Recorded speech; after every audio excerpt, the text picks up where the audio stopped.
Allez, 7h48, Françoise de Goa. Le 1er mai, les commerces sont ouverts le 1er mai? Non, ils ne sont pas ouverts, non.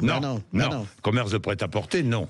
Les commerces de bouche, oui. Et puis les tabacs, tout ce qui rapporte en fait à l'État reste ouvert.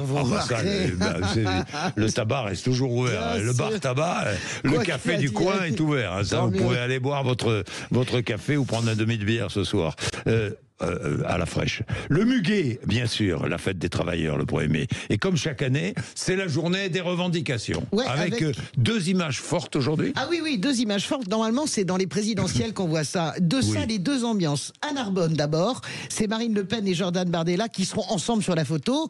Fini, vous le savez, depuis des années, le traditionnel hommage à Jeanne d'Arc. Ouais, c'est depuis fini, des années, le RN. C'était Jean-Marie Le Pen. Ouais, gomme les images de Le Pen père, gomme toutes les traces. Alors, après Perpignan, l'an dernier, la plus grande ville détenue par le RN, c'est donc Narbonne aujourd'hui dans l'Aude, où le RN, je le rappelle, a fait le grand chelem avec 3 députés sur 3.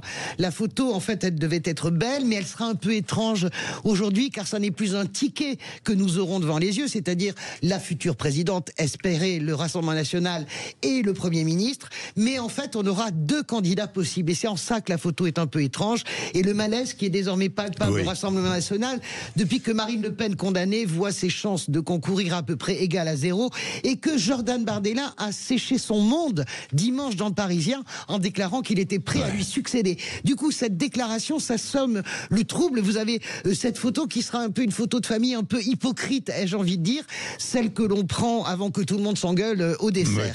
Et l'autre photo, elle est tout aussi surprenante parce qu'elle s'est réglée hier soir très tard. Toute la gauche, c'est-à-dire Olivier Faure pour le PS, Marine Tondelier pour les Verts, François Ruffin, Benjamin Lucas pour Génération et Fabien Roussel pour le PC, ils seront où ce 1er mai? Non pas à Paris, derrière le cortège traditionnel des politiques, mais à Arcelor, à Dunkerque. La gauche plurielle, et vous noterez bien sûr Jean-Jacques qu'il manque un personnage, probablement le personnage principal, Jean-Luc Mélenchon. Le message est très clair sur le front politique et sur le front social.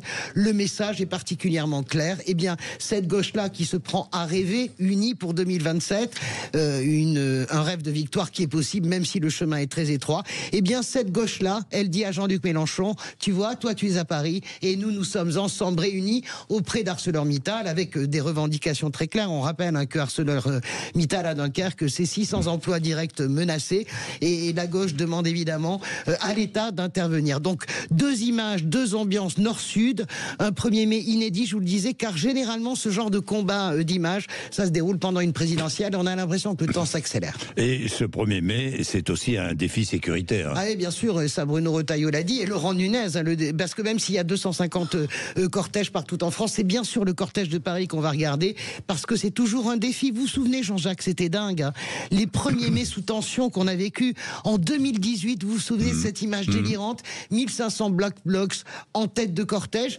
qui se changent tranquillement, sous les yeux des policiers qui ne bougent pas, et ces manifs qui dégénèrent.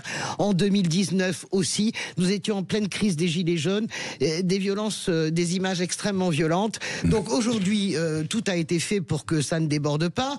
On voit bien aussi que c'est un défi pour les syndicats. Les syndicats, ils voudraient faire de ce 1er mai un moment de revendication pour les retraites, pour les conditions de travail. On va voir la jauge ce soir, mais j'ai pas le sentiment qu'il y aura beaucoup de foule. Il y a de moins en moins de syndiqués. Probablement, mais en tout cas, si vous voulez, ce n'est pas parce qu'il y a moins de monde le 1er mai que la révolte sociale ne gronde pas en France. Oui, et puis n'oublions pas que la dissolution d'Urgence Palestine a été engagée par Bruno Retailleau, ainsi que la dissolution de la Jeune Garde, c'est l'extrême gauche, et la dissolution de Lyon Populaire, ça c'est l'extrême droite. Nous allons voir. Je vais en parler à Thomas Porte, qui est député LFI, très engagé.